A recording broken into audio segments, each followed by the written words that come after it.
चार बार दरभंगा लोकसभा का चुनाव जीतने के साथ एक बार भारत सरकार में मंत्री बनकर देश भर में अपनी एक अलग पहचान बनाने वाले मोहम्मद अली अशरफ फातमी फिर 2024 में दरभंगा से चुनाव लड़ेंगे अगर पार्टी ऐसा कहेगी।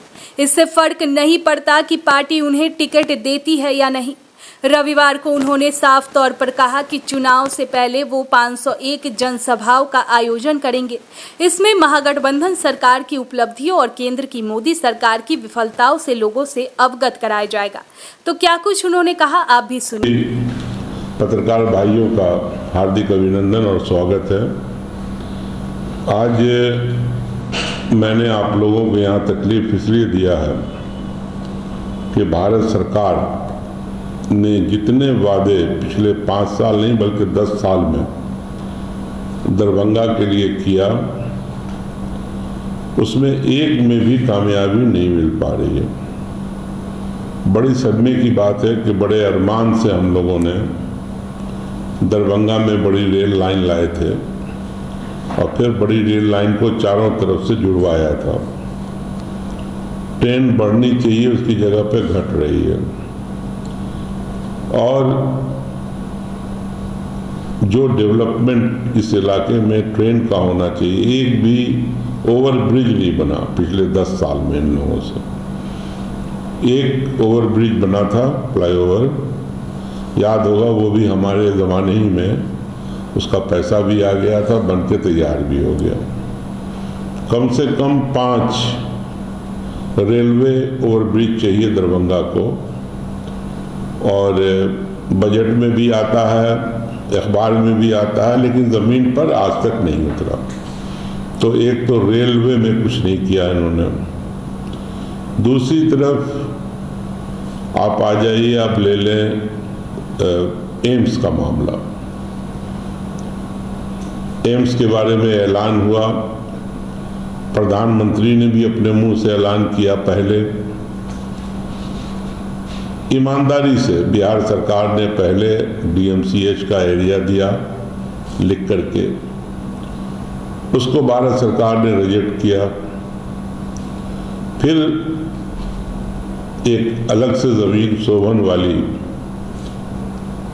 तलाश करके 150 एकड़ ज़मीन कैबिनेट ने अप्रूव करके भारत सरकार को भेज दिया। अब बताओ, समुद्र के अंदर मिट्टी भर करके, वहाँ बालू भर करके न जाने कितनी कितनी मंजिलें बिल्डिंग बन सकती हैं। हॉलैंड, सिंगापुर में नए नए शहर बसाए जा सकते हैं। और दुनिया में एक ही कंट्री नहीं, यानी कितने कंट्री में समुद्र को भर करके नए नए तामीरात हुए।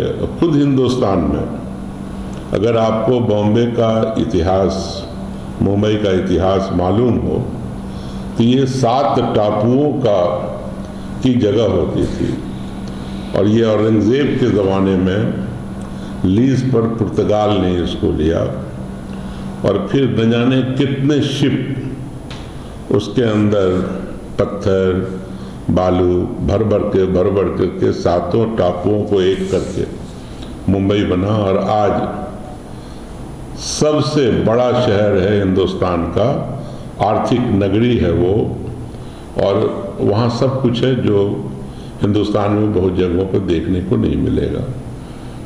तो एम्स क्यों नहीं बन सकता है उस ज़मीन पर?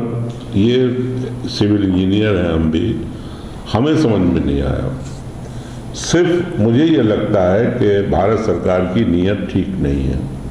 अभी प्रधानमंत्री ने थोड़े दिनों पहले ऐलान कर दिया कि एम्स दरभंगा में बनके तैयार हो गया। अब प्रधानमंत्री जी तो कहीं जाते हैं, फेंकने वाले कुछ भी बोलते हैं। अब उनके जो अभी 15 अगस्त का हम भाषण सुन रहे थे बहुत, कि कुछ ना कुछ होगा नया देश के अंदर, तो वो 2047 की बात करते हैं, फिर बाद में 1000 साल बाद की बात करते हैं। अब बताइए, जो सरकारें बनती हैं वो 5 साल के लिए बनती हैं, और उसको 5 साल का लेखा जोखा रखना चाहिए। और अगर अगले प्रधानमंत्री के अगले 2024 में भी वो उम्मीदवार हैं तो 2024 से 29 की बात करें। वो बात करते हैं 2047 की, वो बात करते हैं आज से 1000 साल बाद की। तो इसलिए लगता है कि he is not sincere, sincerity नहीं उनके अंदर। दरभंगा के बारे में कह दिया कि एम्स बन गया, जबकि अभी तक उसका फाउंडेशन तक नहीं डाला गया। तो इनसे कोई उम्मीद दरभंगा वालों को रही नहीं। यहाँ तक एयरपोर्ट का सवाल है। एयरपोर्ट आप जानते ही हैं, ये एयरपोर्ट कोई आज का नहीं है। बिहार के अंदर 2 ही एयरपोर्ट बनाया दरभंगा महाराज ने। 1932 में ये एयरपोर्ट बन के तैयार हुआ और 1932 से लगातार जहाज इस पे आती थी। और आपको पता ही होगा कि दरभंगा एविएशन के नाम से दरभंगा महाराज की कंपनी भी होती थी। तो लगातार जहाज़ें यहाँ उतरी हैं पहले भी, बीच में भी थोड़ी बहुत कोशिश होती रही है। फिर एयरफोर्स ने इसको ले लिया और अब मालूम हुआ कि ये जो एक नए कार्यक्रम के तहत इसको एयरपोर्ट बनाया जाएगा और फिर यहाँ सहूलतें मिलेंगी लोगों को। और प्रधानमंत्री ने अपने भाषण में कहा कि हम ऐसी व्यवस्था चाहते हैं जिसके अंदर हवाई जहाज में हवाई चप्पल पहन के लोग जाए। अगर आप मालूम करें कि यहाँ से कभी कभी बॉम्बे, दिल्ली, कलकत्ता, जहाँ जहाँ जहाज़ें जा रही हैं, कभी कभी 35,000 का टिकट, 37,000 का टिकट और 20 से 25,000 का तो आम बात है टिकट यहाँ से बिकता है। मतलब डिमांड बहुत है और फ्लाइट है नहीं, और वो सिर्फ एक एयरलाइन स्पाइस जेट।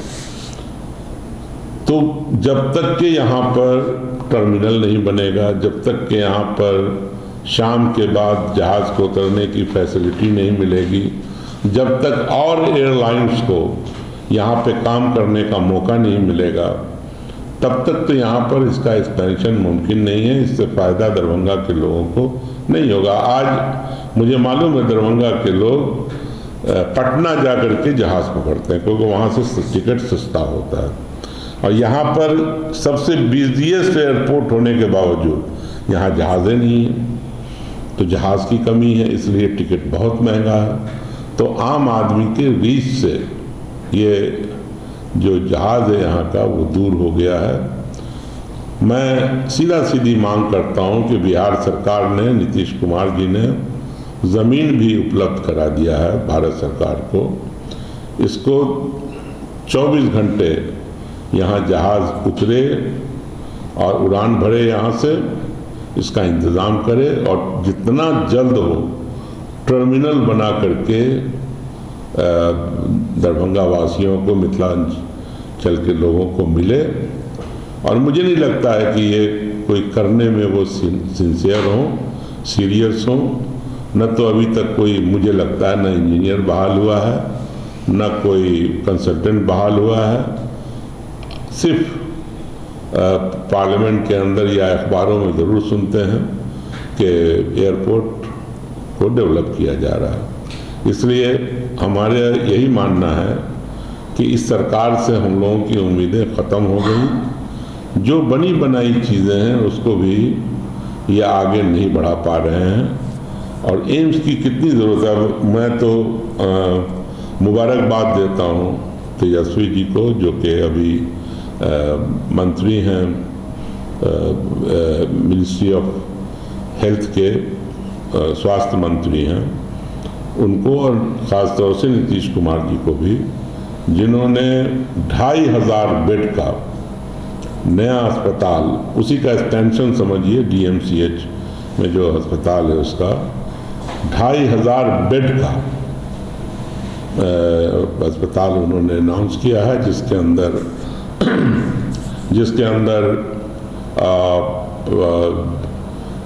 सभी तरह के जो इलाज हैं वो होगा।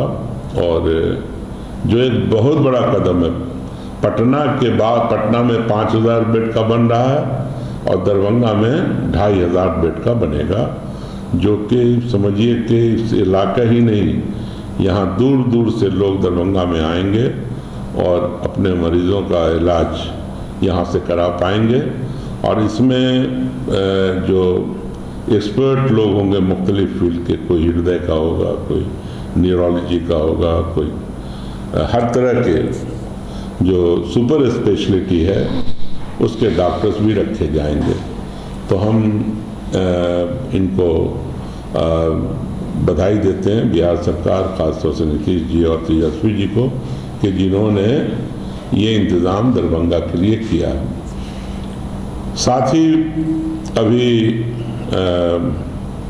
मैं एक चीज़ बता दूं कि आने वाला चुनाव है 2024 के, और उसकी तैयारी शुरू हो गई है और उस तैयारी में हम लोग लगे हुए हैं।